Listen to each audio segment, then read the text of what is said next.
को साथ मारूंगा, एक साथ मारूंगा। अरे रोक। बीइंग अ 90s किड मैं हमेशा से चाहता था कि आज के टाइम पे जो मास और मसाला मूवीज बन रही है उसमें मुझे सनी देओल वाली रॉ और रियल एनर्जी देखने को मिले, जो कि गदर 2 के अंदर ऑनेस्टली मुझे तो देखने को नहीं मिली थी। और जाट का ट्रेलर देखने के बाद मुझे थोड़ी बहुत एक्सपेक्टेशन थी इस मूवी से, और उन एक्सपेक्टेशन को ये मूवी कुछ हद तक पूरी भी करती है। जहाँ इस मूवी का सबसे बड़ा नेगेटिव है इसका साउथ का टेम्पलेट, जिसको ना चाहते हुए भी आप नोटिस करने लगते हो, स्पेशली इसके सेकंड हाफ में। जहाँ इस मूवी का फर्स्ट हाफ बहुत ही सरप्राइजिंग वे में काम करता है, जहाँ पे चीजें एक के बाद एक धीरे धीरे एस्केलेट होना शुरू होती है। और विलन प्रॉब्लम जो ज्यादातर साउथ मूवीज के अंदर हमें देखने को मिलती है, वो कंप्लेन इस मूवी से मुझे नहीं हुई, क्योंकि मूवी की स्टार्टिंग ही होती है राणा तुंगा के कैरेक्टर से, जहाँ पे हमें उसकी बैक स्टोरी और उसका प्रोग्रेस दिखाया जाता है और आज के टाइम पे वो किस लेवल पे पहुंच चुका है ये हमें देखने को मिलता है। और उसके बाद हमारे हीरो यानी सनी पाजी की एंट्री दिखाई गई है। जहाँ इस विलन के कैरेक्टर को लेकर मैं कहना चाहूंगा कि अगर आपने क्रैक मूवी देखी है जो रवि तेजा के साथ बनाई थी गोपीचंद मल्लिनेनी ने, तो उसके विलन से बहुत हद तक मिलता जुलता आर्क इस मूवी में आपको देखने को मिलेगा, स्पेशली उसके वाइफ के साथ जो उसका रिलेशन दिखाया गया है, उन दोनों को आप काफी सिमिलर वे में देख पाओगे।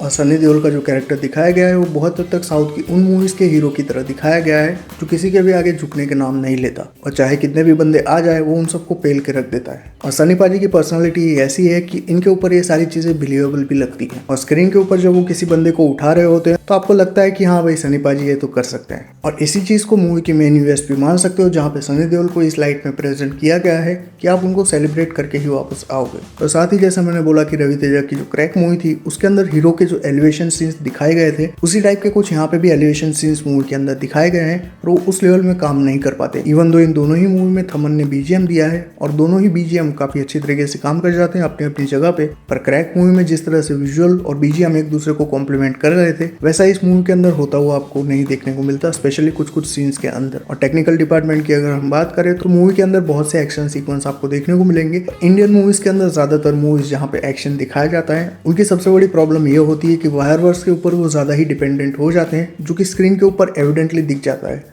और इस मूवी में भी ऐसा ही होता है, जहाँ पे वायर वर्क आपको इजीली नजर आ जाता है। इवन दो हमारे सनी पाजी को देख के आपको बिलीवेबल लगता है, पर कुछ कुछ सीक्वेंस ऐसे हैं जहाँ पे वो बहुत ही हल्के हाथों से मुक्का मारते हुए आपको दिखाई देते हैं, पर उसका जो इम्पैक्ट है उसमें आपको वायर वर्क एविडेंटली दिख जाता है। और स्पेशली मेरे लिए इस तरह की चीजें एक्शन मूवीज के अंदर इम्पैक्ट को बहुत ही ज्यादा डाउन कर देती है। बात करें परफॉर्मेंस की तो सनी पाजी और रणदीप हुड्डा इन दोनों ने बहुत हद तक अपने कैरेक्टर को जस्टिफाई करने की कोशिश की है, जहाँ पे बोल सकते हैं कि सनी पाजी को लेकर कुछ कुछ मूवमेंट्स आते हैं जहाँ पे उनका जो इम्पैक्ट है वो उतना जनरेट नहीं होता। पर रणदीप हुड्डा को लेके ये बात नहीं बोल सकते, क्योंकि उनका जो परफॉर्मेंस है वो through out the movie consistent आपको नजर आता है और काफी बिलीवेबल भी लगता है एक रूथलेस राउडी के रोल में। इसके अलावा सपोर्टिंग रोल में हमें विनय सिंह भी देखने को मिलते हैं और उन्होंने भी काफी अच्छी तरीके से अपने कैरेक्टर को निभाया है। फीमेल लीड्स की बात करें तो मूवी के अंदर रेजिना करसनरा और संयमी खैर हमें देखने को मिलती है, और इन दोनों ने ही ठीक ठाक तरीके से अपने कैरेक्टर को निभाया है। और मूवी का सबसे बड़ा नेगेटिव पॉइंट बन जाता है इसका सेकंड हाफ, जहाँ पे मूवी की जो कहानी है वो सोनी मैक्स के ऊपर दिखाई जाने वाली साउथ की हिंदी डब मूवी की कहानी की तरफ फ्लो कर जाती है, और पूरी की पूरी कहानी उसी टेम्पलेट के ऊपर चलती रहती है, जो कि फर्स्ट हाफ को देख के आपकी जो एक्सपेक्टेशन बिल्ड होती है उसको पूरी तरह से तोड़ देता है। और साथ ही मूवी का क्लाइमैक्स भी उतना इम्पैक्टफुल वे में नहीं दिखाया गया, जहाँ पे क्लाइमैक्स के अंदर बहुत कुछ किया जा सकता था और एक्सपेरिमेंटल वे में भी इसको दिखाया जा सकता था,